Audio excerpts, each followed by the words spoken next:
नमस्कार। बढ़ते हैं आजीविका निर्णय के अगले पाठ की ओर, पाठ संख्या 5।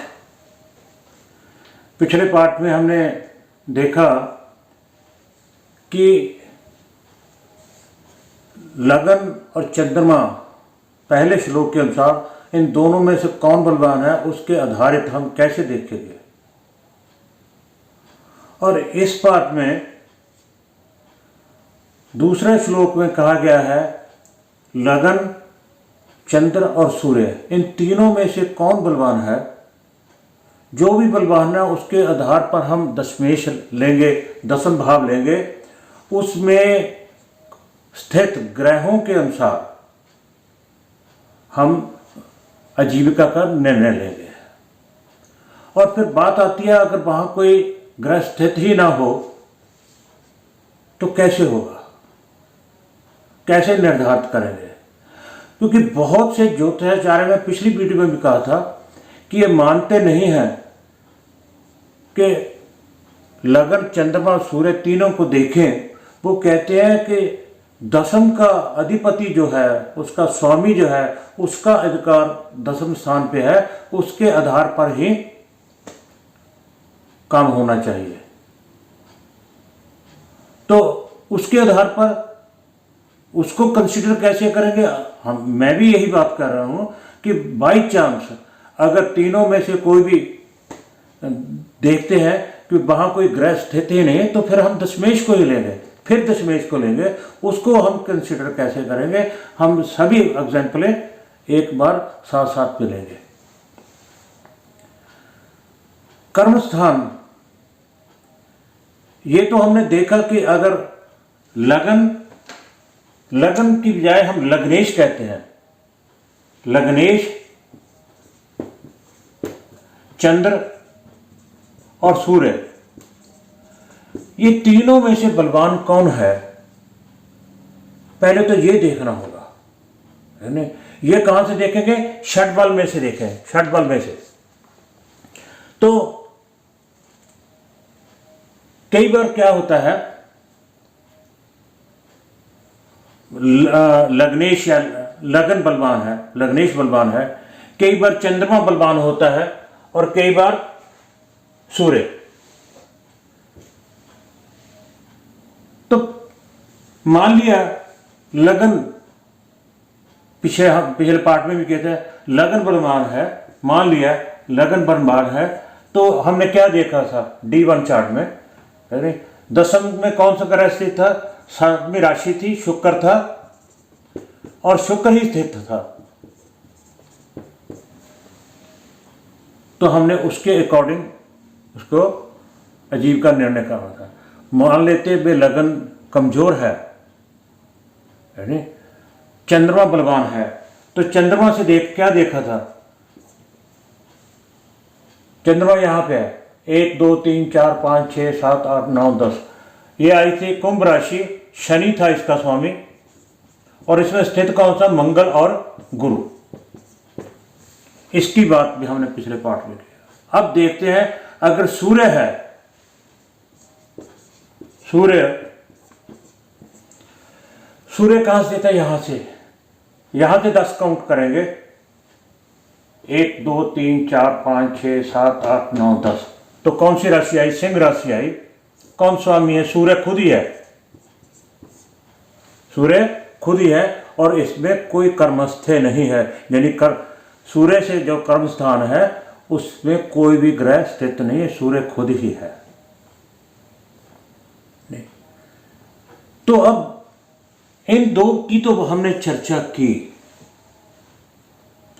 अब ये जो तीसरा है सूर्य, इसको भी हमने देख लिया। इससे देखा तो बाई चांस क्या हुआ कि सूर्य से जो कर्म स्थान है उसमें कोई ग्रह स्थित ही नहीं है, उसका स्वामी सिंह राशि सूर्य खुद ही है, तो उसके अकॉर्डिंग हम आजीविका देखेंगे। मगर कैसे देखेंगे, आगे क्या कहा गया है श्लोकों में क्या कहा गया है कि अगर दशम स्थान में कोई ग्रह स्थित नहीं है तो उसका स्वामी जो है उसको देखेंगे कि D9 में किस राशि में गया है, किस राशि में गया है। हमने देखा कि लगन से मान लेते कि यह शुक्र नहीं था, तो स्वामी कौन था? तुला राशि से शुक्र ही था। शुक्र D9 में, मैंने D9 चार्ट साथ में बना रखा है, D9 में शुक्र किस राशि में जाकर बैठा है। देखिए शुक्र मीन राशि में बैठा है, ये शुक्र था, और D9 में किस में है? D9 में किस में? मीन राशि में बैठा है। मीन राशि का स्वामी कौन है? गुरु।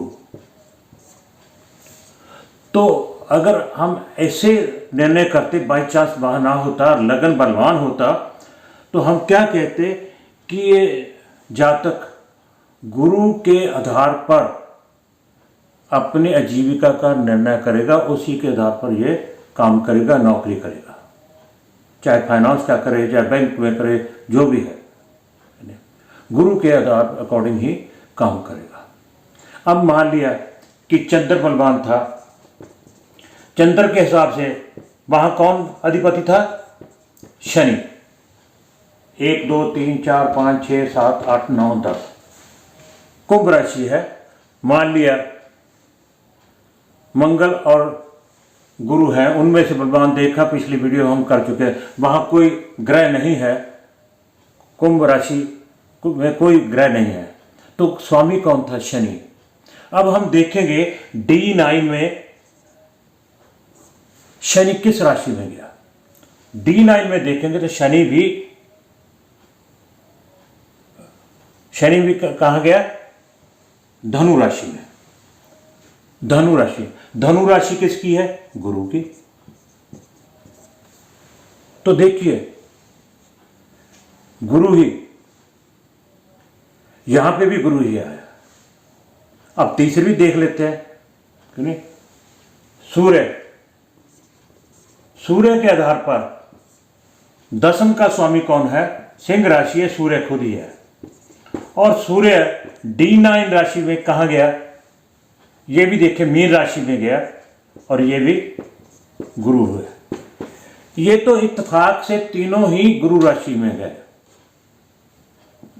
पहले तो हमने ये देखना थी तीनों में से बलवान कौन है, वहां पे कर्मस्थ कौन ग्रह बैठा है। अगर अकेला बैठा तो उसके अकॉर्डिंग, या दो से अधिक बैठे उनमें से बलवान कौन है, षटबाल में जाकर देखेंगे उसके अकॉर्डिंग।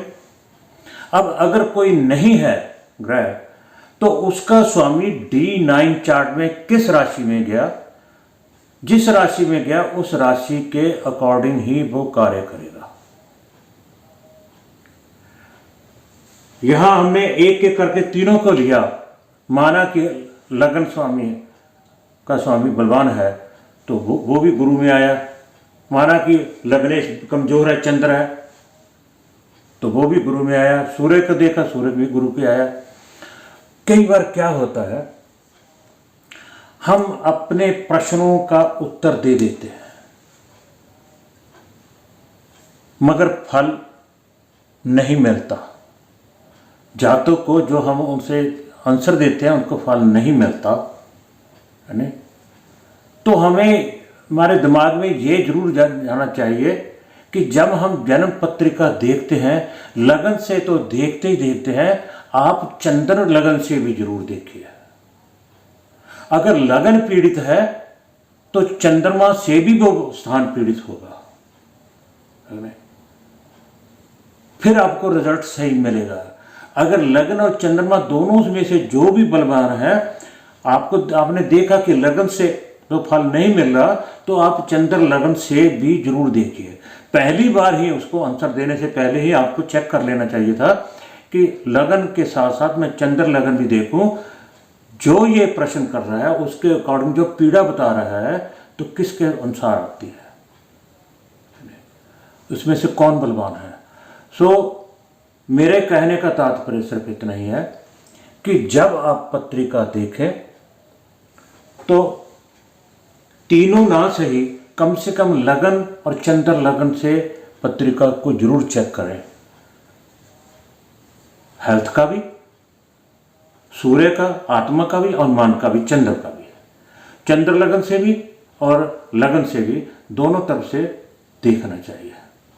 अब बात और आती है, एक प्रश्न एक और आता है कि ये जो निर्णय लिया, तीनों में गुरु आया, तीनों में गुरु आया, मगर गुरु की दशा नहीं है। जातक की तो एज होगी काम करने की, वो काम करना चाहता है, उसके मन में इच्छा भी है, मगर गुरु एक्टिव नहीं हुआ तो कैसे होगा? मैंने दूसरी में ही शायद वीडियो में बताया था कि पहली नौकरी कहाँ से लगेगी? पंचमेय नाम। किसका पंचमेय नाम? कर्मस्थान का। ये कर्मस्थान है 1 2 3 4 5 और 6 7 8 9। ये जब पंचम में बैठे ग्रह या पंचमेश की दशा आएगी तो वो करेगा, काम करेगा, है नहीं? और ये नहीं, ये एक्टिव हो गया तो इसके बुध उसके अकॉर्डिंग करेगा। परंतु यहां से आसानी रहेगी, धन स्थान है, यहां से उसके लेबर करनी पड़ेगी, मेहनत करनी पड़ेगी, तो दशा भी अपनी ओर खींच के ले जाती है। गुरु की दशा आ गई, काम गुरु की तरह करना है, दशा इनकी आ गई, यहां पे गुरु बैठा है। अगर गुरु एक्टिव नहीं है, मंगल की दशा आ गई या शनि की आ गई, उसके अकॉर्डिंग काम आप करेंगे। हो सकता है आपको सूट ना करे, आप छोड़ दें या आपको छोड़ना पड़ जाए किसी मजबूरी से, तो फिर जब दशा आएगी तो उस अकॉर्डिंग करेंगे। तो सबसे पहले आप ये देखिए कि तीनों में से बलवान कौन है? लगन, चंद्र और सूर्य, और उससे 10 जो भी है, उससे जो 10वां स्थान है उसमें कौन सा ग्रह बैठा है। अगर तो अकेला है तो उसके अकॉर्डिंग, अगर 2 या 2 से अधिक है तो उनमें से देखिए कौन बलवान है। अगर ऐसा भी नहीं, कोई ग्रह है ही नहीं, तो उसका जो भावेश है, कर्मेश है, वो D9 चार्ट में किस राशि में गया, जिस राशि में गया उस राशि का जो स्वामी है उसके अकॉर्डिंग काम करेगा। परंतु बहुत से, मैं बार बार यही कह रहा हूँ, बहुत से ज्योतिषाचार्य इसको बात को नहीं मानते, देखने ये उनका अपना एक्सपीरियंस है, क्योंकि वो तो कहते हैं भी एक स्वामी है, शुक्र है, शुक्र की तरह ही काम करेगा। मान लिया यहाँ शुक्र ना होता, शुक्र की तरह काम करेगा, मगर शास्त्र कहते हैं अगर यहाँ ग्रह नहीं है, बेशक शुक्र ही आ गया, कोई और भी हो सकता था, कर्क भी, कोई भी राशि आ सकती थी, उसको आगे आपको देखना पड़ेगा D9 चार्ट में। D9 चार्ट में भी वो किस राशि का गया, उस राशि के अकॉर्डिंग ही वो काम करेगा। सो इस पार्ट में इतना ही। आगे हम जो ग्रहों के संबंधित कार्य हैं उनकी चर्चा करेंगे। भी सूर्य से कौन से काम कर सकते हैं, चंद्रमा से कौन से, मंगल से कौन से, सूर्य से लेकर राहु केतु तक सभी के कार्यों की हम चर्चा करेंगे। आप सबका बहुत बहुत धन्यवाद। अगर मेरी वीडियो अच्छी लगे तो कृपया लाइक, शेयर और सब्सक्राइब जरूर कीजिए। बेल आइकॉन का बटन भी जरूर दबा दीजिएगा। आप सबका बहुत बहुत धन्यवाद।